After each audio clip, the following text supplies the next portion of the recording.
Alright, let's continue our talks about Stoicism, where we are going at this point through the Meditations by Marcus Aurelius. We had ended up in book 5, and here is one that I find interesting. This is section 16. Your mind will take on the character of your most frequent thoughts. Souls are dyed by thoughts. So dye your own with a succession of thoughts like these. For example, where life can be lived, so can a good life. But life can be lived in a palace. Therefore, good life can be lived in a palace. Again, each creature is made in the interest of another. Its course is directed to that for which it was made. Its end lies in that to which its course is directed. And where its end is, there also for each is its benefit and its good. It follows that the good of a rational creature is community. It has long been shown that we are born for community, or was it not clear that inferior creatures are made in the interest of the superior, and the superior in the interest of each other? But animate is superior to inanimate, and rational to the merely animate. I don't really want to talk about the second part, about the community stuff, because we've talked about that a number of times. Like in Marcus Aurelius' mind, things are very clear. Everybody is connected, and I remember we've talked about that before, so I don't want to reiterate all that stuff. Community is important. Sense of community is important, especially in difficult times, right? But I find this first part very interesting. Your mind will take on the character of your most frequent thoughts. Souls are dyed by thoughts. So dye your own with a succession of thoughts like these. Remember, Marcus Aurelius didn't like palace life. He didn't like being an emperor. He just was an emperor because he had to be. There was no option, but he didn't really enjoy it. Hence this example of where you can live a good life, and in a palace you can live, so in a palace you can lead a good life. I think that was him convincing himself that it all just sucks, but he just has to do it anyway. I find this first thought very interesting though. Your mind will take on the character of your most frequent thoughts. And something that happens a lot is that we have certain negative thoughts, and we keep repeating those negative thoughts to ourselves, and then we have a tendency to kind of spiral out of control a little bit. We start to think negative thoughts, and then feel negative, and then think more negative thoughts, and then think more negatively, and then think more negative thoughts, etc. A vicious cycle, in other words. And that's problematic, right? This is something that characterizes the minds of a lot of us, and that's definitely something that I know has characterized my mind for a long time. That I would have negative thoughts, and then you kind of start to feel bad, and you think more negative thoughts, and it's difficult. It's difficult to get out of that.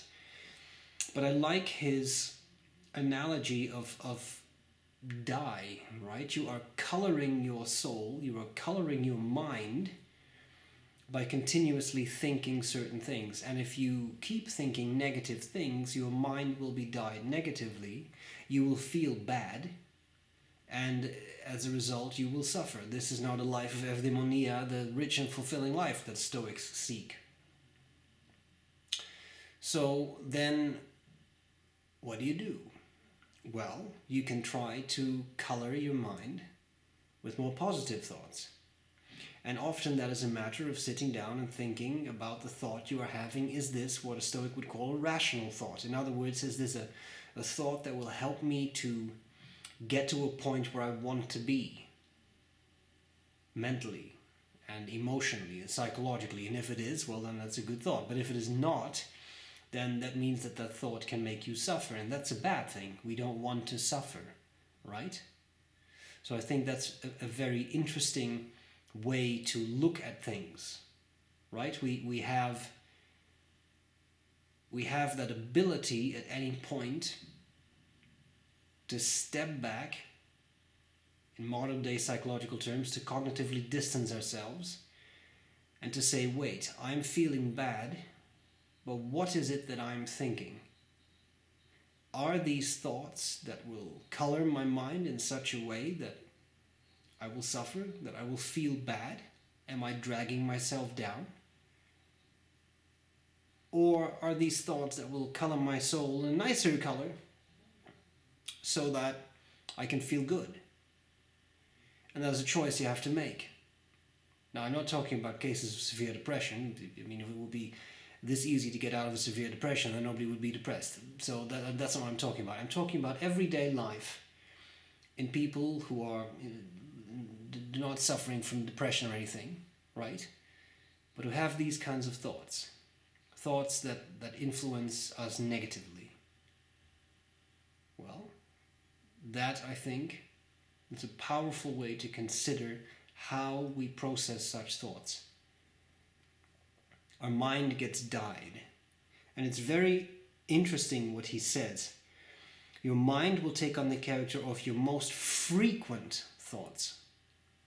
So in other words, if you continuously think negative thoughts, your mind will be negative, you will suffer because you are making yourself feel bad. If your mind will be more positive because your frequent thoughts are positive, you will feel better, right?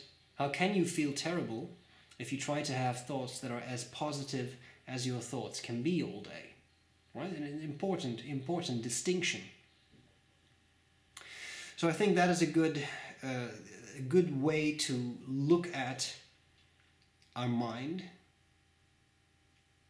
and that actually makes sense from a more neuroscientific viewpoint as well, because we know that when it comes to memories and when it comes to behavioral patterns, those are pretty much circuits in your brain that get strengthened through certain cellular processes that don't really concern us here, but if you really find it interesting, look up long-term potentiation.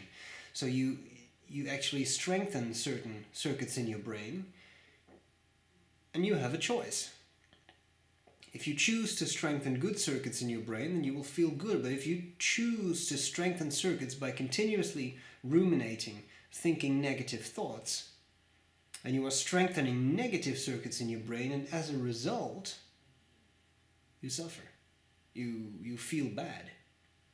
And I think that's a problem, right? And I think that is something that many of us can relate to. I get caught in negativity, caught in negative thoughts, and I cannot snap out of that. And as a result, I feel bad, angry, frustrated, sad.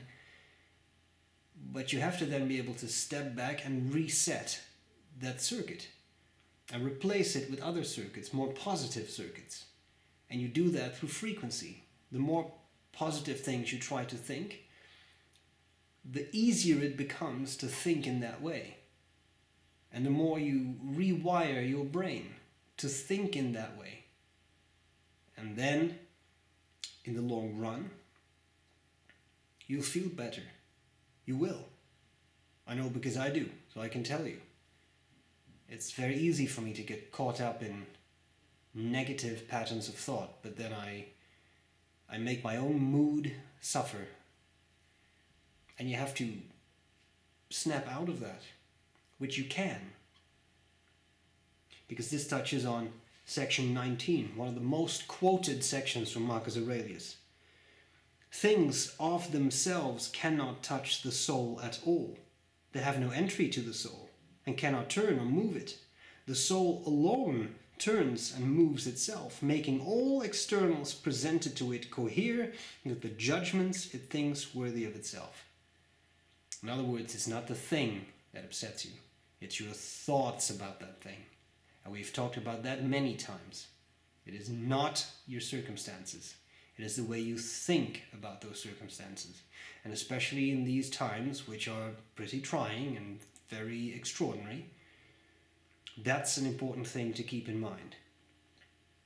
Sometimes you cannot change your circumstances, no matter how much you would love to do that. You simply cannot.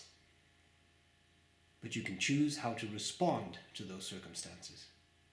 You can choose to make the best out of what you have. I'm not saying that's easy, but it's something you can practice. And the more you do it, the more you create those circuits. And the easier it may become for you to cope with negativity and with bad things in your life. And thus, step by step, you make progress. And progress is enough. I hope this was useful. I'll see you again next time, where we continue with Marcus Aurelius.